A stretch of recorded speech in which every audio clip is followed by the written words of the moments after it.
seconds, minutes, hours, days, weeks, months, years, decades, moments, seasons, rhythms, pace. All these measure time, and life is lived in these boundaries.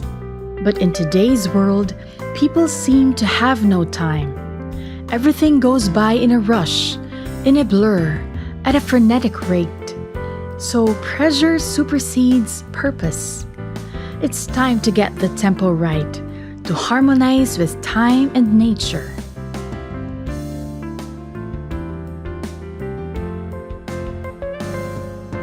In life, especially with our jobs or chosen vocations, we sometimes experience sorrow, encounter problems, or come under extreme pressure because we do not realize that we are not aligning ourselves in what we do with time, nature, and most especially God.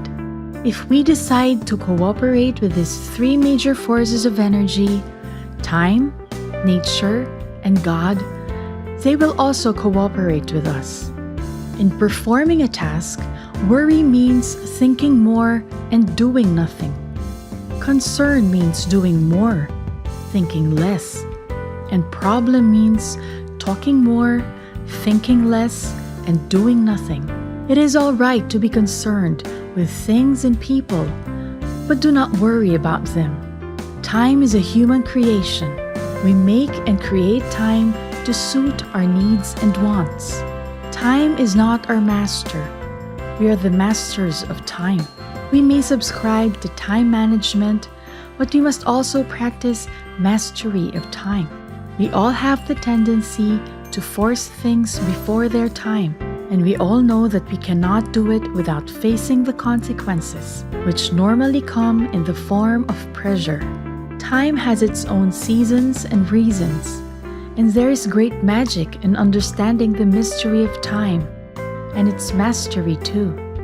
The clock. The clock hanging on the wall is not time. It tells you the time, but it is not time.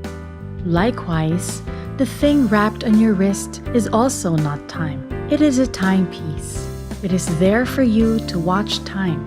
And we all know that we can only watch, but not catch time, or hold time, or stop time. Both the clock and the watch are just there to represent and reflect the passage of events and experiences. Truly, time is life. Time is us. If time is life, then we do not want to waste it, much less lose it. We are all supposed to be the masters of time, not slaves of it.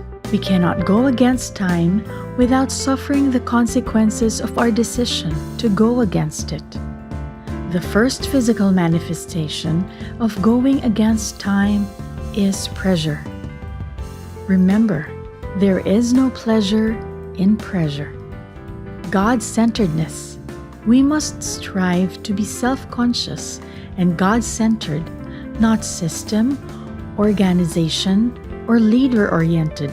We can only rise with Him because He is constant, consistent, stable, immovable, and unshakable. Because of their weaknesses and impurities, humans are easily tempted and fall from their pedestals of power. If we follow them instead of God, we fall with them. Harmonize, don't antagonize. Make sincere efforts to constantly live in the present and enjoy it as a gift from God.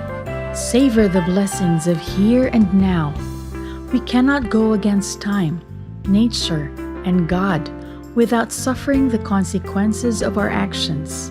Aligning or realigning ourselves with these three aspects of life is a much better alternative.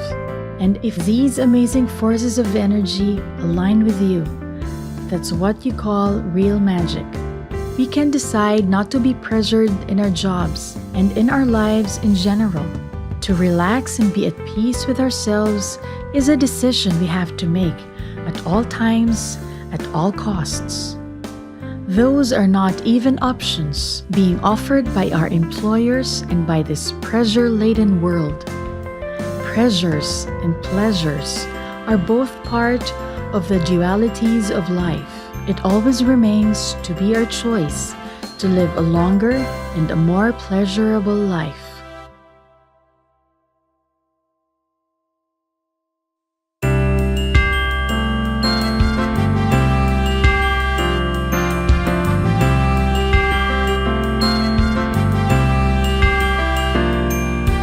Time has its seasons, time is a mystery. Time has its reasons through the pages of history. It's not about the hours, yet every minute counts. With purpose over pressure, a balance to be found. For life is lived in time,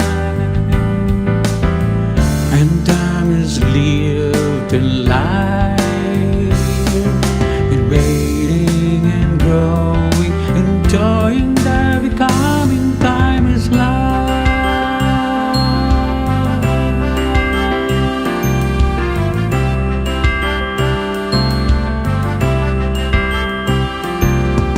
Time is never early, time is never late. Time is what it says it is, it chooses not to wait. It's not about the hours, yet every minute counts. That time and nature chorus, a harmony is found.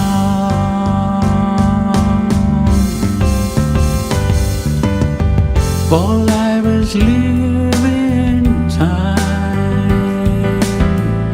and time is lived in life.